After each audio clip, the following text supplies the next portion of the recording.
Welcome back, fellow real estate professionals. Today we are focusing on Section 4, Authorized Relationships, Duties and Disclosure, for an exhilarating quiz that will put your real estate knowledge to the test. Alright, let's get down to business. When must a listing agent disclose his or her agency relationship to prospective tenants or buyers? A. Immediately prior to the initial contact. B. Upon initial contact. C. Whenever substantive communication is made beyond casual conversation. D. Immediately following any offer executed by the customer. Now, let's select an option together. And the correct answer is C. Whenever substantive communication is made beyond casual conversation. A listing agent must disclose in writing to a buyer or tenant that the agent represents the owner in the transaction.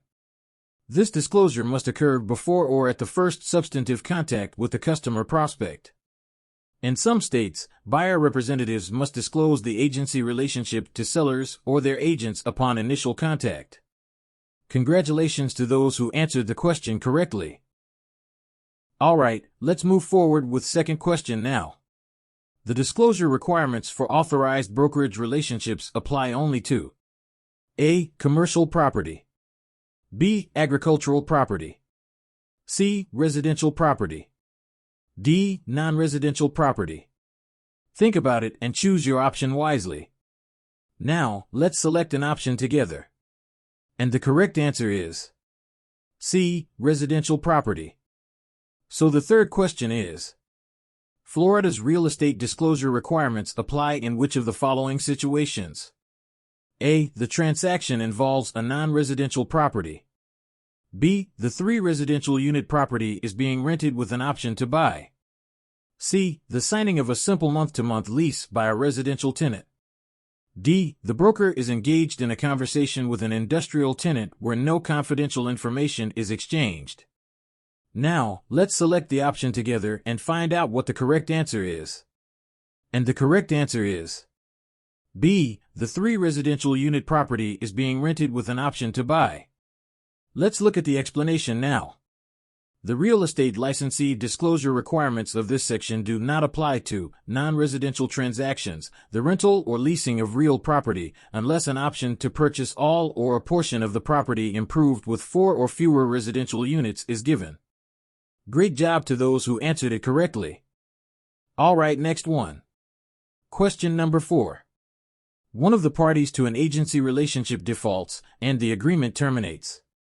Which of the following is true? A. All obligations are extinguished. B. Both parties must continue to perform all other obligations of the agreement. C. The defaulting party may have a financial consequence. D. The damaged party has no claim against the defaulting party. Take a moment to think about the question, pause if you needed to, and choose the option wisely. Alright, what is going to be the correct answer for this one?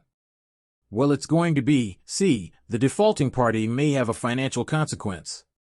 Involuntary termination of the relationship may create legal and financial liability for a party who defaults or cancels.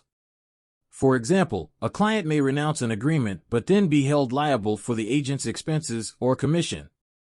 Next one. What might be the best way to conduct an ethical real estate practice? And the options are A. Copy the behavior of any other agent. B. Apply the golden rule. C. Research statutes for ethics regulation. D. Simply follow what is legal. So take some time and think about the option and come with an answer. Alright, the correct answer for this one is going to be B. Apply the golden rule. Do unto others as you would have them do unto you is the ethical code that directs you to treat others as you would want to be treated. It is also known as the ethic of reciprocity. The behavior of any other agent cannot be relied upon to be ethical, and ethics are not regulated by statutes. Therefore, an act can be legal but not ethical. So the sixth question is, in Florida, it is presumed that all licensees are operating as transaction brokers unless A. The customer asks for a single agent relationship. B. The broker designates a sales associate to act as a single agent.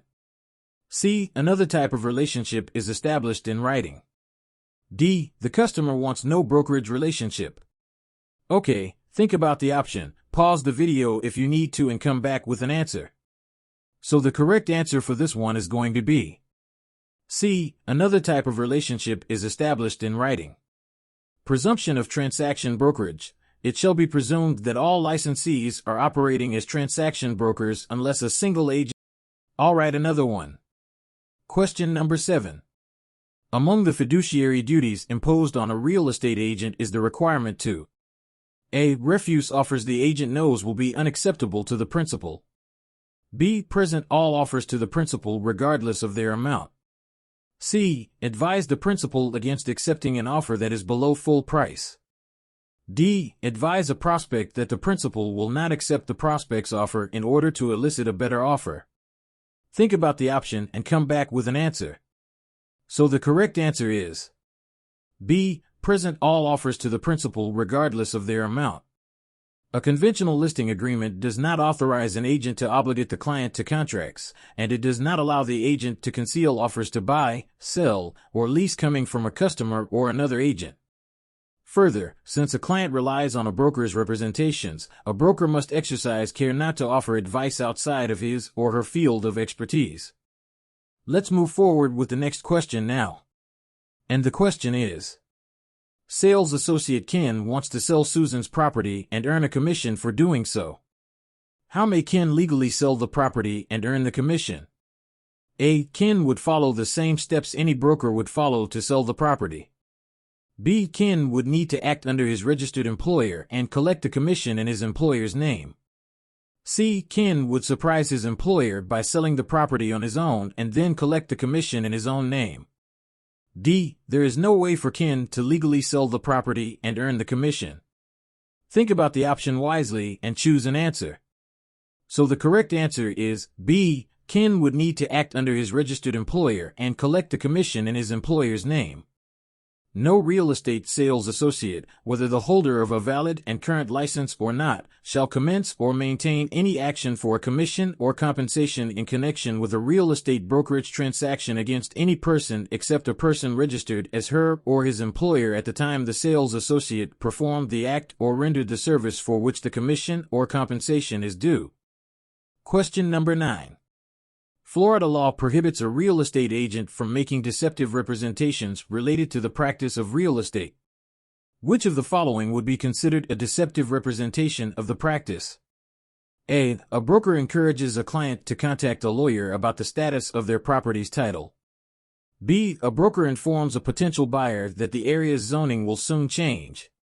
C. A sales associate claiming her license allows her to open her own real estate firm. D. A sales associate helping their client fill in the blanks of prepared sales contract. You know the drill. Think about the options, pause if you need to, and come back with an answer. For now, let's reveal the correct answer. And the correct answer is option C. A sales associate claiming her license allows her to open her own real estate firm. Only licensees with broker licenses can open their own real estate brokerage. The other answers have actions that licensees can or should do. Alright, here's the final question for today from Section 4, Authorized Relationships, Duties, and Disclosure. And the question is: which of the following is a dual agency situation? A. Two agents share the exclusive right to represent the same client on all transactions. B. One agent represents both sides in a transaction. C. A selling agent from one brokerage works with a listing agent from another brokerage to complete a transaction. D. One agent represents two sellers at the same time. Choose the option wisely. Now, let's reveal the answer together. So the correct answer for this one is going to be B. One agent represents both sides in a transaction. Dual agency means representing both principal parties to a transaction. The agent represents both buyer and seller or tenant and owner. So that is all for the Section 4, Authorized Relationships, Duties, and Disclosure. Thank you so much for watching the video. Please don't forget to like, share, and subscribe to our YouTube channel for such interesting quizzes. Also, please visit our website at dolphinschoolofrealestate.com and enroll in our classes today. We will see you in the next video.